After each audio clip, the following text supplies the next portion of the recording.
Chapter 33, Fight and Flight. So Hermione is leading Harry and Umbridge into, she's leading them on. Harry has no idea what Hermione's planning right now, so he's as in the dark as Umbridge is. So he's walking a little bit behind her. He's not trying to be suspicious or anything. So Hermione leads them all the way into the forest, and they go deep, deep into the forest. And Harry's still confused on where they're going. Umbridge is asking questions like, where are we going? All that questions. So they go deep in the forest, and then an arrow flies out of nowhere, goes past them, telling them to stop. And it's the centaurs. If you remember, the centaurs basically said, we don't want any more humans in our forest. So then Harry kind of puts two and two together. That is going to be a little debacle because Umbridge hates anything that is not fully human. And so they kind of talk, and it was like, who goes there? The centaurs talk to Umbridge. Umbridge explains who she is. She's with the Ministry. And they're like, we don't care about that. And then she calls them half-breeds. She starts insulting them, calling them slurs, all that stuff. And then she goes and attacks one of them and binds the centaur with a spell that casts ropes out. And at that moment, Harry knew that Umbridge fucked up. So he dived and took Hermione, took her to the ground. Umbridge got carried off, and she got taken off by the centaurs. And I think this is where Hermione didn't really know the rest of her plan, because at this point she probably believed the centaurs would just take her and leave them alone. But then they turned back and said, what about them?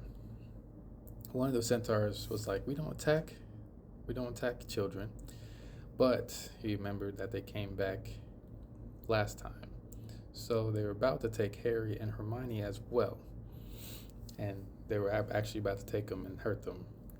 At this point, they're just fed up with humans. And even Harry and Hermione have no wands, and they pose no threat, but they're still humans. And they were mad that Hermione even just assumed that they would come basically and do her dirty work for them. That's how they worded it. And they were mad about that. So then out of nowhere came, I want to say Gorp, Hagrid's half-brother. And he came charging in and was asking for Hagrid, but he was saying, where's Haggy at? And then he recognized Hermione, so he asked Hermione, or he called her Hermie, where's Haggy? And she's like, I don't know. So he was mad, and he started thrashing around. Centaurs started attacking him. They started shooting him. There was blood everywhere. The blood got on Harry and Hermione, got all over them. And they kind of ran off. So he chased them off, and they just kept shooting him, and they were gone. So basically, Harry and Hermione were saved. So they just ran back as far as they could, and we're trying to formulate a plan, because Harry's like, okay, great. We wasted all this time, and Sirius is probably dead or almost dead by now. Because he could feel the scars, so he knew Sirius wasn't dead, but he could tell Voldemort was still like torturing him. And they're trying to formulate a plan to try to get to London. They need their wands, because Umbridge's wand was broken, so they have no wand still. And then out of the trees pop Ron, Neville, Ginny, and Luna, looking all beat up and scratched and everything. So it looked like they basically beat up Malfoy and the others. And we're trying to figure out how to get to London, to get to the Department of Mysteries. And a couple Thestrals show up. So Luna's like, we can either fly, but we don't have our brooms. Only one that has a broom is, I believe, Ron. And then some Thestrals show up. So Thestrals are those creatures earlier in the book that only people who have seen death can see. So Luna and Harry can see them, and Neville.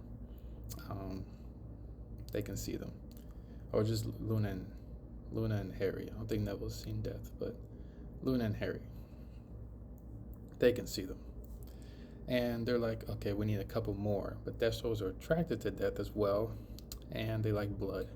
So they were attracted to the blood on Harry and Hermione. And Luna's like, a couple more will show up. And one thing Harry really did not want to do was bring this whole group with them to London because he was like, "You guys aren't ready for this and all that stuff." But then they were like, "So you've been training us for all this for nothing?" And he's like, "No, I've been training you to be able to fight." But I don't. He really just didn't want to take them because he was used to his usual squad, which is just Harry, Ron, and Hermione. So he didn't want to take them. But Ginny's really blossomed in this book. Like, she's really shown that she's really adept to all this, and she's been there pretty much, and she cares about Sirius as well. So she was trying to make her case for why she needs to go, and the others too, because they've been training for this, which I agree. They're not going to train for this. They might as well use what they've trained for. So out of nowhere, a couple Thestrals come out, and so everyone gets on a Thestral and they hop on, get ready to go.